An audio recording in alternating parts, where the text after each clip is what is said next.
undang seorang yang sangat saya respect ya. Saya sangat banyak belajar daripada beliau. Kita sama-sama membangun bisnis di berbagai negara, baik di Asia ya, di Asia Tenggara, seperti di Malaysia, di Singapura, ataupun di Brunei. Saya ingin mengundang seorang yang saya respect, yaitu Bapak Yulianto. Bapak Yulianto, Ya, are you there, Pak? halo, Wah, halo, senang selamat sekali bisa bertemu, malam. Pak. Sudah Ya, 5-6 bulan tidak bertemu secara offline, iya, tapi sekarang secara bisa bertemu offline. secara online. Betul, betul, betul, betul. Oke, apa nih yang mau dibahas nih? Nah, tadi Pak kita ada melihat beberapa di slide itu tentang bicara tentang afiliasi ataupun kolaborasi. Saya kira kolaborasi dan afiliasi ini sesuatu yang sangat-sangat penting dan menarik sekarang. Nah, tapi saya ingin dapatkan insight ataupun masukan ataupun pendapat dari Pak Yulianto seperti apa Bapak melihatnya, Pak. Oke, jadi mungkin saya mau sharing dulu kali ya tentang ini kan topiknya tentang smart way to start the business ya in the new economy, betul ya? Kalau Oke, nggak salah benar. ya temanya ya. Oke, jadi kalau menurut saya gini, sekarang itu ini dulu yang harus dipahami satu hal dulu. Kalau saya pribadi saya mau terima kasih sama mentor saya ya, Bapak Onggi Yanata, penulis buku Value Your Life ya, dan trainer dari training kehidupan yang namanya Bootcamp Value Your Life juga ya. Dan beliau selalu bilang begini bahwa ke depan itu makin ke depan cari uang itu makin gampang. Jadi dapat uang itu makin gampang ya, makin mudah. Nah, itu dulu yang harus dipahami nih. Kenapa gini? Pada saat kita bicara mendapatkan uang makin mudah, ya itu artinya makin lama makin mudah, memang benar-benar makin mudah. Nah, tapi problemnya adalah kalau kita nggak percaya bahwa ke depan itu cari uang itu makin lebih mudah, ya kita nggak akan pernah berpikir bahwa segitu banyak peluangnya. Ya, menarik banget ini Pak Faisal ya, bicara bicara tentang bagaimana kita mau menjadi kaya apa segala macam. Nah, menurut saya saat ini justru di new economy ya itu udah jelas banget bahwa dunia juga sekarang tahu bahwa kita sedang menuju ke arah resesi, betul ya. Tapi menariknya banyak orang-orang yang sekarang justru secara bisnis itu berkembang dengan luar biasa gitu ya. Nah, saya mau bahas sedikit tentang aliansi ya. Gini, menurut saya sekarang ini kalau kita mau start bisnis, kita kan paling apa sih tantangannya orang untuk start bisnis ya, persiapan, preparation itu yang paling banyak sebenarnya kan. Nah, sebenarnya sekarang itu banyak sekali platform-platform baik online ya, tapi kebanyakan sih online ya, itu yang memudahkan orang untuk melakukan bisnis. Nah, salah satu yang paling populer saat ini adalah tentang reseller dan dropshipper. Setuju nggak bahwa reseller dan dropshipper itu adalah bisnis yang gampang dikerjakan dan mudah gitu loh. Nah, tapi pertanyaannya, apakah kalau misalnya kita dengan menjadi dropshipper aja masalah selesai gitu loh, ya kan? Ternyata enggak, ternyata jadi dropshipper dan reseller juga banyak banget preparation-nya gitu loh, ya kan? Dan survei membuktikan ya, karena kebetulan saya ikut gabung dengan beberapa komunitas juga, komunitas anak-anak muda, komunitas pebisnis online ya, mereka semua sama. Sekarang ini kalau kamu jadi reseller atau dropshipper, tanpa kamu punya stok barang sendiri ya, kamu nggak akan menang. Kenapa? Karena problemnya dengan kemarin masa pandemi, itu pemain-pemain besar yang tadinya dulu dia nge-support dari belakang, sekarang dia maju ke depan, gitu loh. Pak Faisal mengerti poin saya ya, gitu loh. Jadi mereka mengkat jalur distribusi yang panjang, ya kan? Apalagi dengan platform kita sebut aja ya, Tokopedia, Lazada, Shopee, ya. Pemain-pemain besar ini turun sendiri loh, langsung menjangkau ke end user. Which is artinya kesempatan untuk dropshipper dan reseller main, ya, dalam tanda petik mendapatkan margin itu menjadi terbatas. Itu dulu yang kita pahami nih, gitu ya. Nah, artinya mau nggak mau banyak dari dropshipper dan reseller sekarang ini yang akhirnya punya stok barang sendiri, ya. Nah, problemnya dengan kalau kamu punya stok barang sendiri, pertanyaannya kamu akan menghadapi masalah yang baru. Masalah yang baru adalah pertama, kamu cukup nggak modalnya, itu, ya. Kedua, kamu berani nggak mentalnya, ya, ngadepin pemain besar yang gila. Kadang-kadang kita bilang mereka kasih diskon tuh bisa gila-gilaan gitu. Kenapa? Karena memang mereka punya margin untuk itu. Nah, sementara kan kalau dropshipper kan kita ngarapin margin spread-nya aja ya. Iya, margin sisanya doang gitu loh ya. Nah, yang ketiga permasalahannya juga adalah kamu kalau misalnya udah oke lah ya. Tapi pertanyaan gini, ketiga adalah kamu punya manajemen nggak? Ketika kamu punya stok barang sendiri, kamu punya manajemen nggak? Manajemen untuk stocking, manajemen untuk inventory, karena itu inventory harus dikelola juga, betul nggak? Ya kan? Nah, yang keempat, kamu punya manajemen nggak untuk cash flow, ya kan? Nah, terus yang kelima, kamu punya manajemen nggak untuk melakukan forecast atau peramalan, kira-kira produk ini bisa jalan atau enggak? Yang keenam, kamu siap nggak untuk namanya dead stock, kartu yang apa, stok-stok barang yang mati? Itu pasti namanya bisnis konvensional, pasti ada yang stok-stok yang mati, betul nggak? Ya kan? Jangan bilang begitu, nyetok 10 pasti laku 10. Enggak loh, nyetok 10 bisa cuma laku cuma 2 doang yang kenceng gitu loh, ya kan? 8 sisanya bisa jadi dead stock gitu loh, ya kan? Banyak banget faktor-faktor. Terus kalau misalnya gitu, apakah kamu punya tempat buat nyimpennya? Apakah kamu punya sumber daya untuk melakukannya? Iya, itu banyak sekali gitu loh, ya kan?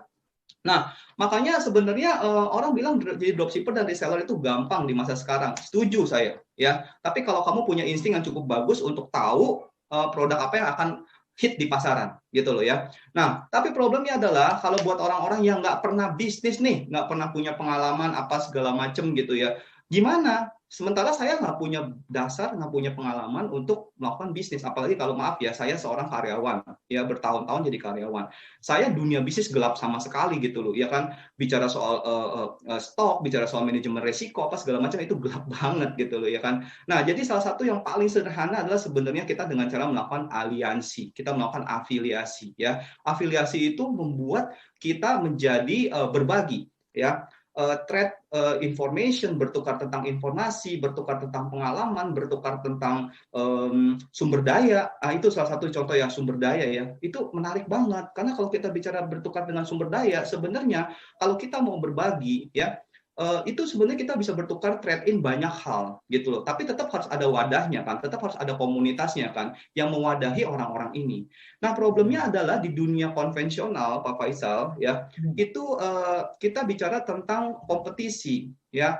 Jarang banget deh ya perusahaan yang cukup rendah hati ya, pengusaha-pengusaha yang rendah hati yang mau melakukan kolaborasi satu dengan lain. Kecuali kalau mereka melihat gambaran yang lebih besarnya. Ya, kenapa? Karena masing-masing pengusaha punya ego sendiri-sendiri. Kenapa begitu? Ya karena mereka takut pada saat saya bantu kamu, kamu bertumbuh, saya mentoring kamu, kamu bertumbuh menjadi lebih besar dan ketika kamu menjadi besar, kamu menjadi kompetitor saya, gitu loh. Nah kalau kamu jadi kompetitor saya, kira-kira lahan saya ini enggak kemakan nggak? Jadi kue yang tadinya dibagi 6 jadi dibagi 8, dibagi 10, gitu loh, ya kan? Nah problemnya betul. Nah problemnya adalah banyak dari mereka yang nggak menyadari bahwa sebenarnya bicara tentang abundance ya, bicara tentang kelimpahan ya, sebenarnya banyak banget sumber daya yang cukup untuk dibagikan kepada semua orang, gitu loh. Nah, tapi di bisnis konvensional kita dididik untuk nggak bisa ngelihat itu. Kenapa? Karena kita pikirnya adalah yang penting bagaimana saya bisa mendapatkan untung sebesar-besarnya. Kamu punya untung sebesar-besar, tapi pertanyaannya apakah kamu bisa meraih dunia? Kalaupun kamu punya produk yang hit banget, apakah kamu bisa mengkup satu dunia pakai produk kamu semua? Monopoli satu orang? Nggak bisa, gitu loh. Nah, tapi pengusaha-pengusaha yang besar itu sudah melihat ini, gitu loh. Nah, makanya saya bilang menarik banget bicara soal networking ya, bicara soal at the end of the day kita bicara soal networking kok, bicara tentang bertukar networking kok, ya. Intermezzo sedikit nih ya, Pak Faisal ya. Kemarin menarik banget. Bicara soal kenapa sih contoh anak-anak ya, kenapa sih anak-anak dulu waktu masih zaman sebelum pandemi ya, saya nggak tahu sekarang dunia bagaimana ya, kenapa sih kita harus masukin anak-anak di sekolah yang bagus internasional, kenapa orang tua ngotot gitu ya, apakah karena pendidikannya lebih bagus? Jawabannya ya mungkin ada juga, tapi sebenarnya banyak juga sekolah-sekolah biasa yang bagus juga gitu ya. Tapi menarik banget salah satu teman saya gitu ya bicara tentang ini, kenapa mereka di sekolah ini yang bagus, karena mereka buying the environment. Ya, buying the environment itu apa maksudnya, membeli lingkungan ya. Kenapa? Contoh, kalau kamu gaulnya sama tukang minyak ya, kamu akan bau minyak. Kalau kamu gaulnya sama tukang parfum ya, kamu akan wangi parfum, betul nggak? Iya kan? Ini kan berarti kan bicara soal apa? Ya kamu mau nggak buying environment ya. Nah, ketika kita misalnya contoh, kita misalnya bermain di orang-orang dengan orang-orang yang levelnya misalkan apa namanya, secara income misalkan mereka nggak pernah menghasilkan passive income setiap minggu gitu ya, selama bertahun-tahun ya, kamu nggak akan tahu kalau itu ada karena kamu ngerasa kamu itu nggak ada gitu loh, ya kan. Tapi sebenarnya ya luar biasanya adalah ya, kalau misalnya masuk ke dalam bisnis jaringan, ketemu dengan apa mentor-mentor yang memang benar-benar dalam tanda petik mereka mentor ya, mereka pelaku aktif di bisnis ini, mereka menghasilkan passive income setiap minggu selama bertahun-tahun gitu ya. kita akan menjadi tahu itu ada. Dan ketika kita menjadi tahu itu ada, kita merasa itu menjadi real buat kita. Dan ketika itu kita bisa menjadi real, itu kita benar-benar akan bisa menuju ke sana juga. Nah, problemnya adalah, kan kita juga nggak mungkin kerajinan juga ceritain, kita punya income loh setiap minggu selama bertahun-tahun, udah hampir 11 tahun nih, udah hampir 12 tahun nih, udah hampir 13 tahun, bener nggak? Ya kan? Kenapa? Karena ya orang kan persepsinya bisa berbeda-beda ya, bisa jadi sombong apa segala macam. Nah, menariknya ketika kita bicara di networking ya, itu kita sebenarnya ada dalam satu dikumpul dalam komunitas, itu kita bisa berbagi sumber daya, berbagi resources, berbagi apa segala macam. Ibarat kata begini loh, kamu kalau mau jadi dropshipper pun jangan nanggung-nanggung. Kenapa? Karena pada saat kamu masuk ke dalam industri jaringan ya, apalagi kerjasama dengan FFG dan Bizworld, itu kita bicaranya adalah kamu bisa berbagi sumber daya di mana platform kamu itu adalah global gitu loh. Jadi kamu bisa bermainnya secara global. Jadi menarik sekali gitu loh. Kenapa? Karena gini, saya percaya satu hal bahwa ke depan makin mudah mendapatkan uang. Ke depan itu dulu yang kita samain dulu persepsinya. Sebab kalau misalnya satu nggak sama persepsinya, kita bilang gini, nggak mungkin, benar. Tapi pertanyaannya, kamu mau nggak buying the environment gitu loh. Nah, ketika kamu nggak pernah bergaul dengan nggak pernah berasosiasi ya dengan orang-orang yang nggak punya pengalaman untuk mendapatkan passive income ini selama bertahun-tahun, kamu merasa bahwa itu tidak ada dan itu tidak pernah ada. Karena di sekeliling kamu, kalau kita lihat gitu ya, sekeliling saya, ini dia juga kerja tuh sampai tua, dia juga kerja tuh sampai tua, dia juga maksudnya gitu loh ya, sampai pensiun apa segala macam. Tapi ketika kita misalkan berasosiasi dengan orang-orang seperti ini ya, dan by the way itu banyak banget di FFG, cuma nggak pernah ke-expose ya.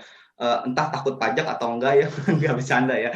Tapi maksud saya nggak pernah terekspos dan kita juga nggak mungkin ceritain juga ke orang gitu loh, ya kan. Nah maksud saya ketika kita berasosiasi dengan orang-orang seperti ini yang ada di level situ, sebenarnya tanpa kita sadari dengan kita masuk ke bisnis jaringan yang paling mahal ya. Ini menurut saya Pak Faisal ya, itu bukan bisnisnya, tapi kesempatan kita untuk berasosiasi dengan orang-orang yang di level itu gitu loh. Itu menurut saya yang paling mahal harganya gitu loh ya.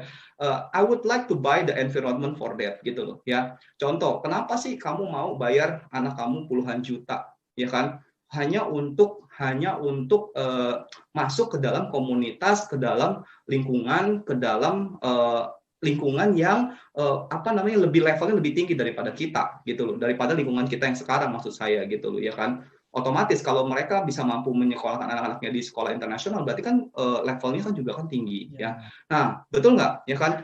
Nah, contoh buat saya gini, jadi yang paling mahal itu adalah pada saat kita diajak nih misalnya masuk ke bisnis industri jaringan gitu ya, kita masuk dan join di komunitas yang memang benar-benar pelaku ya, benar-benar yang pembangun sistem ya, pembangun jaringan, dan mereka sudah membuktikan diri. Makanya harus dicek dulu mereka udah benar-benar membuktikan diri nggak ya, mereka punya passive income yang bertahun-tahun setiap minggu gitu loh ya. Dan ketika kita misalnya itu, kalau saya akan bayar loh. Walaupun misalnya bayar untuk masuk beli produk atau masuk ke bisnis jaringan, even tuh tanpa produk pun ya, saya akan bayar. Kenapa? Yang penting saya bisa mengenal dan berasosiasi dengan orang-orang ini sehingga saya bisa mampu menyerap cara berpikir mereka, dan saya tahu bahwa ternyata dunia itu ada gitu loh.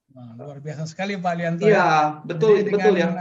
Kalau saya lihat tadi yang saya dapat daripada penjelasan tadi yang cukup menarik ini adalah diantaranya bisa mendapat suatu environment yang lebih lagi, kemudian juga kita dapat koneksitas yang lebih, kita bisa belajar banyak, kemudian juga banyak benefit-benefit lain ketika orang bisa mendapatkan lingkungan yang lebih baik daripada sebelumnya.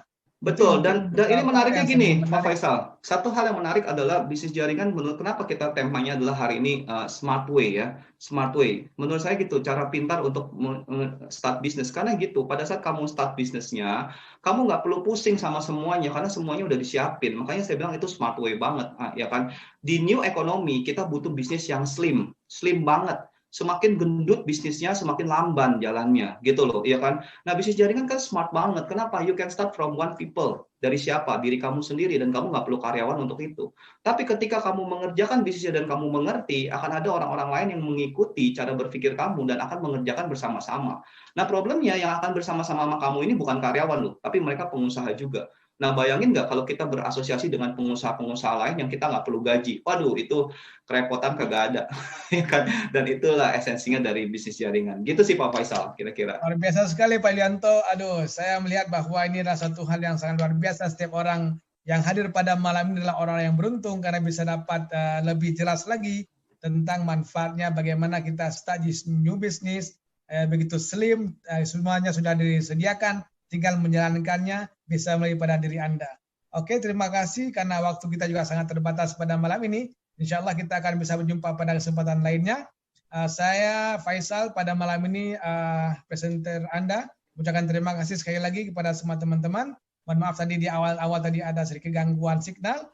Oleh karena itu saya kembali sekarang kepada MC kita Ibu Amalia Arami. Terima kasih.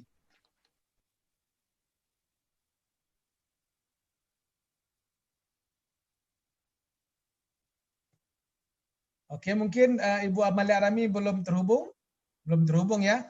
Oleh karena itu sekali lagi saya mewakili terima kasih pada malam ini sudah bergabung dengan kita semua. Terima kasih kepada Bapak Yulianto, special guest kita, kepada Bapak Oni Kandi di